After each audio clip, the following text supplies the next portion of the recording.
On tonight's edition of The Overtime, can Flagstaff Volleyball regroup following their first loss of the season? NAU Volleyball is looking to continue their success as the conference season winds down. And finally, can NAU Football maintain the momentum from last week's win to beat the Grizz?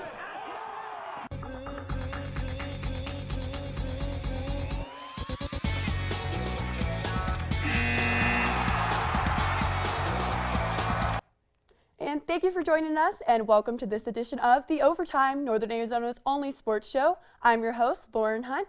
Joining me is sports reporter Peyton Gootschalk. And Peyton, tonight we're going to talk some high school and NAU volleyball, as well as NAU football, but we will start with the Flagstaff Eagles football team. The Eagles suffered an extremely tough loss last week against Mingus Union. Do you think they have any chance of bouncing back this week when they face the Prescott Badgers? Well, Lauren, considering Flagstaff is number 29 and Prescott is 19 in the Grand Canyon region rankings, which are the same positions the two were in at this time of last season's matchup when the Eagles beat the Badgers 36-6, it looks like the Eagles might actually stand a chance. Considering Prescott has a big but slow defense, I think the key players like quarterback Christian Singleton and linebacker Austin Rhoda can work together to lead their team past the Badgers and keep their playoff hopes alive. If the Eagles want to sneak into the playoffs, they cannot afford a fifth loss of the season. This game will be their last chance to show improvement from last season, as every game from this point on is a must-win for the team. I expect nothing less than for history to repeat itself in the Skydome this weekend and for the Eagles to redeem themselves. I agree with you, Peyton. It will be an interesting matchup for the Eagles this week. Their success for the rest of the season is dependent on their performance against the 5-3 Badgers. The Eagles are really going to need to shift their momentum and put up a fight coming off of last week's big loss. Now, taking it from the field to the court, let's talk some Flagstaff volleyball. The Eagles have had a very successful season as they've just suffered their first loss last week against the undefeated Cactus Shadows Falcons. They did play an excellent match earlier this week, though, against Mojave. How do you see the rest of these girls' seasons panning out? I see the loss as an extra push for Flagstaff that they may have needed in order to help motivate them to finish out the season on top. Considering how well they've proven to work together as a team leading up to the match against Cactus Shadows, I don't see this small dent in the team's record as causing a domino effect of more losses in the future. As the season is coming to a close for the Eagles, they're still sitting at number 2 in Division 4A and are first in the Grand Canyon region. The regular season will be coming to a close on Wednesday, October 26th at Coconino. It is always a good game when these two teams meet up, and I am looking forward to watching.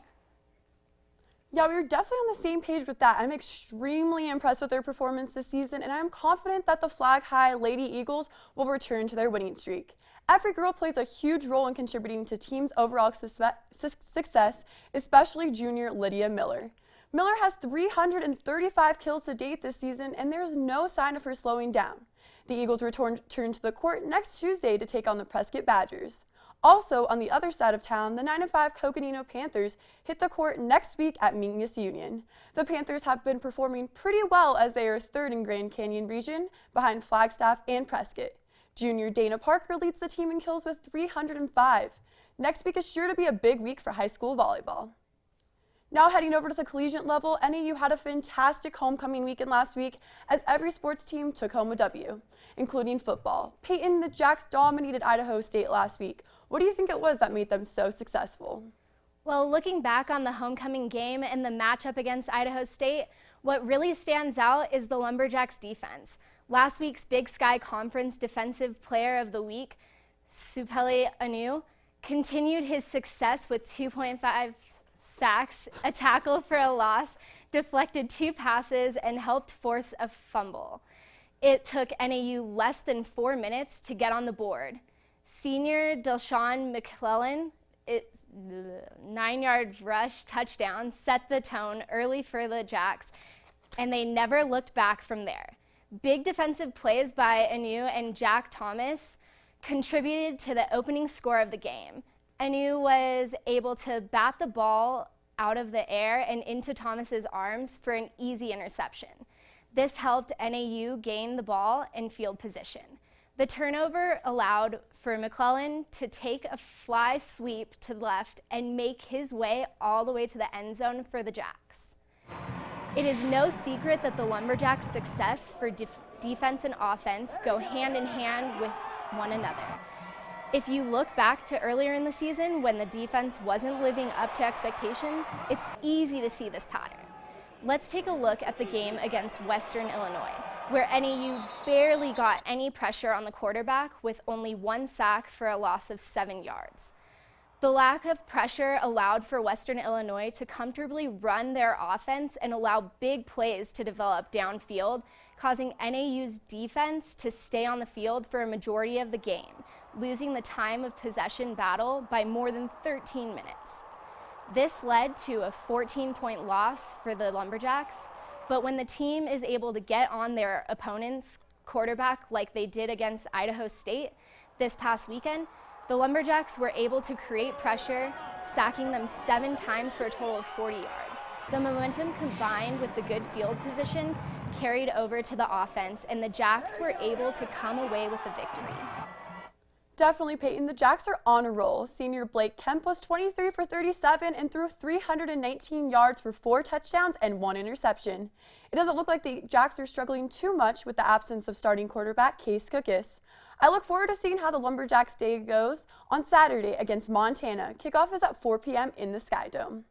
And finally, back to volleyball. NAU volleyball has been absolutely fantastic this past season as they are 6-0 at home this season and 17-4 overall. Peyton, what do you think the key factors to this team's success has been?